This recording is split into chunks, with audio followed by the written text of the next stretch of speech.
पहुंचते हैं, रात्रि में विश्राम करते हैं। सबको पता लग गया कि मथुरा से कोई दूत आया हुआ है, तो जैसे ही रथ में बैठ करके भगवान जाने लगे तो ब्रज की गोपांगनाओं ने रथ को घेर लिया है कि नहीं नहीं, मेरा कान्हा, मेरा श्याम, मेरा प्रीतम कहीं नहीं जाएगा, ये मेरा है और मेरा बन के ही रहेगा, इसे हम कहीं जाने ही नहीं देंगे। चारों तरफ बड़ा विस्तार है, पर भगवान के विवाह तो कराना है, तो घेर लिया है। अच्छा, भगवान श्री कृष्ण ने कहा चिंता मत करो, परसों, परसों मतलब कल बीच छोड़ के परसों, परसों में आ जाऊंगा वापस। 1-2 दिन की बात है, गोपी रह लो, मैं भी तुम्हें छोड़ के जाना नहीं चाहता, पर जाना ही पड़ेगा। अभी तो कहा था गोपांगनाओं ने कि जब नहीं आए तो परसों को बिताए दियो बरसों, कब यहीं पाए पिया परसों। हे पिया, तुम्हारा परसों कब आएगा? वर्ष बीत गए, आ पाए नहीं। भगवान जाते हैं, जब वहां गए, अभी पहुंचे नहीं है, यमुना जी मथुरा के निकट जो है, ठाकुर जी ने कहा प्रभु कहो तो स्नान मार ले, एक डुबकी लगा लो तब चलो। जब देखो रास्ते में आप कहीं जा रहे हो और गंगा यमुना कुछ मिल जाए ना, तो उनका उल्लंघन मत करो, डुबकी लगा के तब आगे जाओ, नहीं तो ये धर्म दोष होता है, ऐसे शास्त्र परंपरा है। डुबकी लगाए, जब डुबकी लगाए तो भगवान ने चतुर्भुज रूप का दर्शन करा दिया, अपने स्वयं के चतुर्भुज रूप दर्शन कराया। तो फिर ठाकुर जी महाराज फिर डुबकी लगाए, फिर बाहर आए तो दर्शन, उधर देखे कि वो उधर रथ पे भी बैठा है, इधर चतुर्भुज रूप का दर्शन। ऐसे करते करते प्रणाम किया, प्रभु हम आपको पहचान गए कि आप कौन हैं। आए बाहर, कन्हैया ने कहा कहो चाचा, बहुत देर लगा दिया स्नान करने में। चाचा ने कहा तुमने ही उलझा दिया, तब मैं क्या करूं, नहीं तो मैं जल्दी आ जाता। आपने ही उलझाया सरकार, इसलिए हमको थोड़ा विलंब हो गया। बोले अच्छा चलो ठीक है, आओ बैठो। रथ पे विराजमान हुए, रथ चलाने लगे, आगे गए। बोले जब मथुरा निकट आ गया तो बोले चाचा जी आप चलो और मैं अभी, हम लोग घूमते हुए आ जाएंगे। ऐसी कथा आती है कि वो 2 ही नहीं थे, कुछ ब्रजवासी भी साथ में थे, कुछ मित्र खास खास। बोले महाराज आप मेरे घर जरूर आना, मैं आपका स्वागत करूंगा। बोले कोई नहीं, पहले मामा से तो मिल लूं, मामा से मिल के फिर आपके यहाँ भी आएंगे। आप पहुंची, अब भगवान यहाँ से पैदल चलने लगे, पैदल जा रहे हैं। बोले सब ब्रज के ग्वाल बाल हैं, मामा के यहाँ जा रहे हैं, और ऐसे जाएंगे तो कौन सम्मान करेगा। देखा है यमुना के तट पर एक धोबी है जो राज दरबार का वस्त्र धुल रहा है। बोले दादा हमको इनमें से कुछ वस्त्र दे दो, हम पहन के जाएं मामा के यहाँ। तो उसने डांट लगाई है भगवान को कि रे अधम, मैं जानता हूं कि गोकुल में तूने बड़ा उत्पात मचा रखा है, ये गोकुल नहीं है, ये मथुरा है। फिर तो भगवान ने कहा तुम ले ही लो, और प्रसाद दिया, और प्रसाद दिया तो भग गया, सारे वस्त्र सब उठा उठा के पहन लिए। अब कोई सेटिंग का तो है नहीं, कोई वस्त्र सेट है नहीं। जब पहन पहन के चले तो रोड पूरा अपने आप साफ हो रहा है, अपने आप साफ हो रहा है। अब ब्रजवासी जो साथ में मित्र थे बोले लाला ये तो और पागल भिखमंगे लग रहे हैं, इससे अच्छा तो हम जो पहने थे वही ठीक था। कुछ कर और कुछ ऐसा कर कि ये थोड़ा सेटिंग फिटिंग थोड़ा ठीक लगे, कुछ फिटिंग हो जाए। बोले चिंता मत करो, दर्जी एक खड़ा था मुस्कुरा हुआ, मुस्कुराते हुए आओ सरकार आओ हम फिटिंग कर देते हैं, उसको कहना नहीं पड़ा। और सभी ग्वाल बाल का सुंदर सा वस्त्र बना दिया है, सुसज्जित कर दिया है, कन्हैया वस्त्र को पहने हैं, आगे चले हैं तो त्रिवक्का नाम की एक कंस की लिए चंदन लेकर के जाते थे। कौन है? त्रिवक्का कुब्जा, 3 जगह से कुंवर निकले हुए। भगवान ने कहा चलो तुम्हारा भी नंबर आ गया, लाओ तेरा भी उद्धार कर दो। बोले सुंदरी, अरे 3 जगह से कुंवर निकला हो, कोई सुंदरी मानेगा? उसको क्या पता, पर एक बार बोले अरे सुंदरी मेरी तरफ जरा मुड़ के देख तो ले।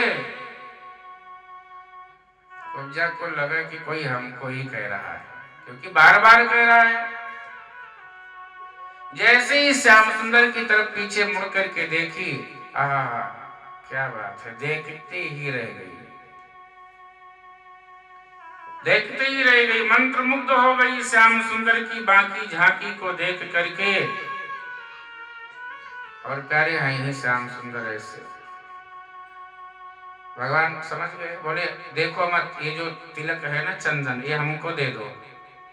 बोले महाराज ये कंस के लिए मैं लेके जाती हूँ, पर इससे बड़ा सौभाग्य क्या होगा कि आपके मस्तक पे लग जाए, इसलिए सारा चंदन ग्वाल बाल को लगा दिया, सब सुसज्जित कर दिया। और भगवान चंदन सुंदर लगा करके आप तो और प्यारे लग रहे हैं। पूरा धर्म मंडली, महात्मा की मंडली आ गई, सारे ग्वाल बाल।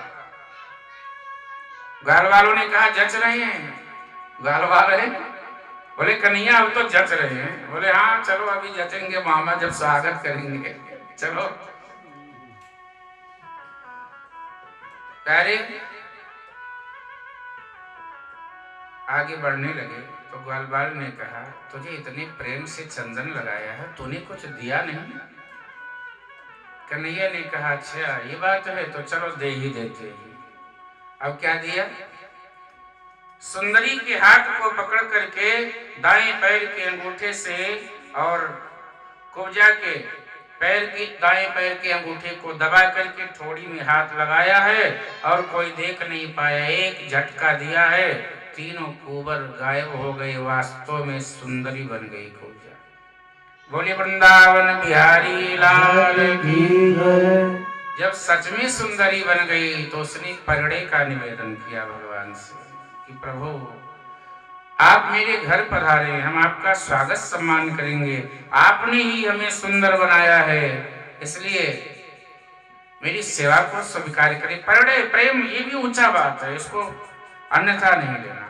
भगवान ने कहा जरूर आऊंगा, पर अभी नहीं, मामा से मिलके तब आऊंगा, मैं तुम्हारे यहाँ भी आऊंगा।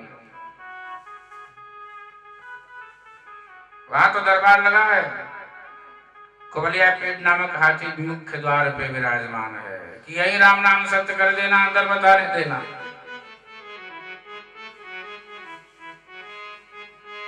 कुबलिया पेट नाम का हाथी विराजमान है। जैसे ही अंदर प्रवेश करने लगे, उसको मदिरा पिला दिया था उस दिन कि और आक्रमण करे, किसी तरह से कन्हैया छोटे ना। आक्रमण किया है। बलराम ने कहा तू बैठ, इससे तो हम निपट लेते हैं, ये हल मूसल है ना मेरे पास, ये मेरे ही लायक है। और युद्ध किया है तो भगवान भी सहयोग किए। बोले नहीं नहीं आप बड़े भैया, हम छोटे हैं, पहले बड़े भाई क्यों श्रम करे, हम ही कर लेंगे।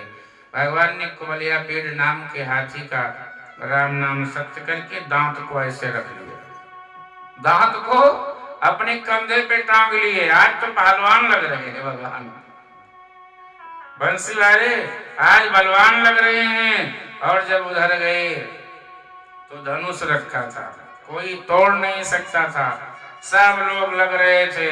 भगवान ने सोचा संकेत कर दूं मामा को, और संकेत क्या किया? बोले दाऊ भैया कहो तो जरा आजमा ले अपने बल को। बोले जा जा आजमा ले। और जाते हैं कन्हैया जी, सब मेला लगा हुआ है, सब लोग, क्योंकि भगवान को देखने के लिए मथुरा के संपूर्ण लोग वहां विराजमान थे, क्योंकि एक मेला का आयोजन किया था, तभी तो भगवान को बुलाया। खेल खेल में बाएं हाथ से पतंजा को चढ़ा दिया, धनुष टूट गया। बोले बाल कृष्ण भगवान की। जैसे ही धनुष टूटा तो कंस अपनी कुर्सी से नीचे गिर पड़ा, सिंहासन से। क्यों? क्योंकि कंस को पता लग गया कि अब तो प्राण जाएंगे, क्योंकि कंस को ये धनुष परशुराम जी ने दिया था, ये साधारण धनुष नहीं थी। और परशुराम जी ने कहा था कि जो ये धनुष तोड़ेगा उससे तुम बचोगे नहीं, वही तुम्हारा प्राण लेगा, इसलिए इस धनुष की बड़ी रक्षा करना। और इसीलिए धनुष बाहर रख दिया था कि यदि ये धनुष तोड़ देगा तो समझो मेरे प्राण जाएंगे। अब तो भगा कंस कि अब तो बचने वाला नहीं हूं। अंतापुर में जाकर के छिप गया। अंतापुर जहां रानियां रहती हैं वो अंतापुर होता है। रानियों के महल में जाकर के छिप गया। भगवान ने कहा आज तो चाहे जहां छिपोगे मामा जी प्रणाम। पहुंच गए और प्रणाम करते हुए और दोनों पैर पकड़ लिए। द्वंद्व युद्ध हुआ, बहुत समय तक युद्ध हुआ। देखो कंस बलवान तो था ही, कोई साधारण तो था नहीं।